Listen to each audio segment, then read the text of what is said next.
Welcome to my channel for your information. तो दोस्तों, आज का टॉपिक है वापस डिस्प्यूट पे। एक्चुअली बहुत लोगों ने मुझे कॉल किया डिस्प्यूट के रिगार्डिंग। जब मैंने डिस्प्यूट का वीडियो डाला तो ये पूछने के लिए कि उनका डिस्प्यूट उनके रिपोर्ट पे इंफॉर्मेशन गलत आ रही है तो वो क्या करें। तो बहुत लोगों को मुझे एक ही चीज़ समझानी पड़ी कि डिस्प्यूट कैसे रेज़ करते हैं और डिस्प्यूट रेज़ करते हुए कौन सी मिस्टेक हमें नहीं करनी है। तो सोचा कि उसी पे वीडियो मैं बना दूं और आपको भी समझ में आ जाएगा कि ये डिस्प्यूट में रेज़ करते वक्त कौन से मिस्टेक्स नहीं करने चाहिए। ये बहुत छोटी मिस्टेक्स है, लेकिन ये समझना चाहिए कि एक सिविल पहले तो कैसे काम करता है, कि कैसे इन्फॉर्मेशन स्टोर करता है। तो चलिए शुरू करते हैं।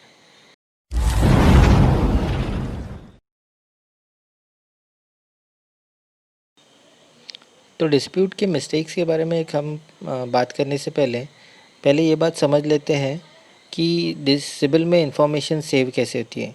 सिबिल, एक्सपीरियन, इक्विफैक्स या फिर हाईमार्क, जो भी कंपनीज़ हैं उसमें इंफॉर्मेशन सेव कैसे होती हैं।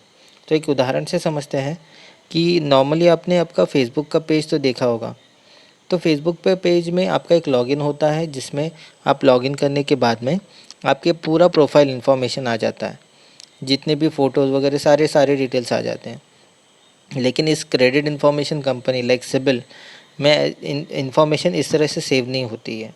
यहाँ पे सारी इन्फॉर्मेशन एक साथ रखी जाती है और ये सारी इन्फॉर्मेशन में से अगर किसी इंसान को ढूंढना है तो उनके बारे में जानकारी देनी पड़ती है।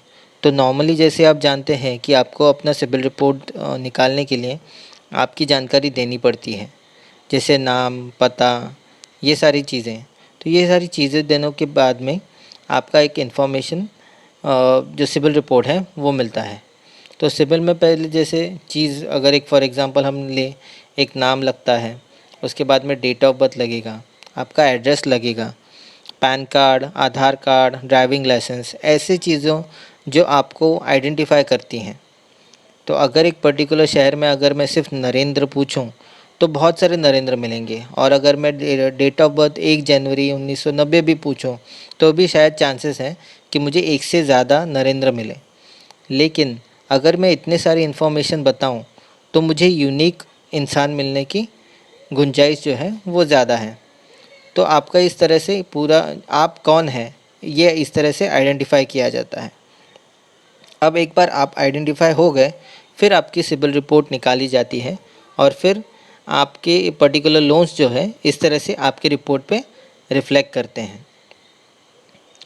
तो जब भी बैंक अगर किसी इंसान को ढूंढता है तो ये सारी जानकारी देता है। अब ये सारी जानकारी देने के बाद में बैंक को आप मिलने चाहिए, मतलब ये जो है नरेंद्र जी, ये वो मिलने चाहिए।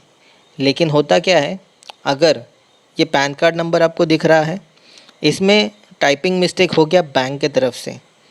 वो ढूंढना चाहते थे इस पैन कार्ड को, लेकिन उनके तरफ से कोई पर्टिकुलरली टाइपिंग मिस्टेक हो गया तो ये नरेंद्र जी नहीं मिलेंगे और कोई भलते ही नरेंद्र जी टपक पड़ेंगे।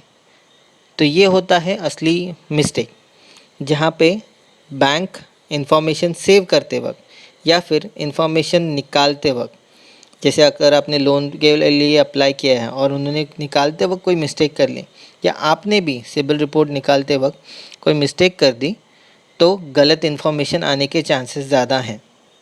इससे किसी और का अकाउंट आपकी रिपोर्ट पे रिफ्लेक्ट करना लगता है।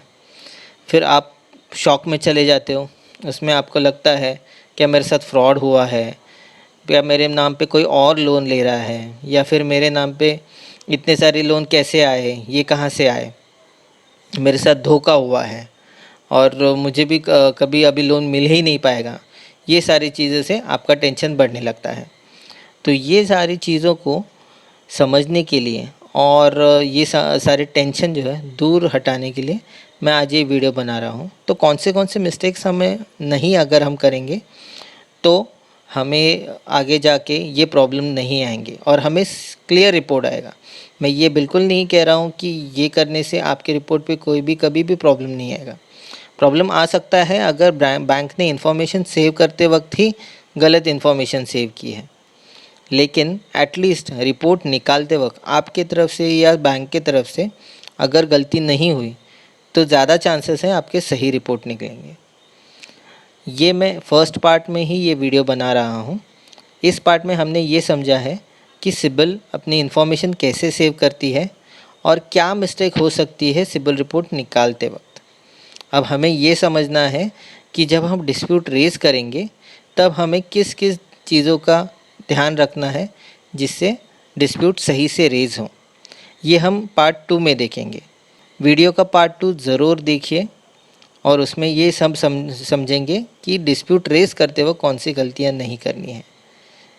तब तक के लिए शुक्रिया और चैनल को सब्सक्राइब कीजिए और देखते रहिए फॉर योर इन्फॉर्मेशन।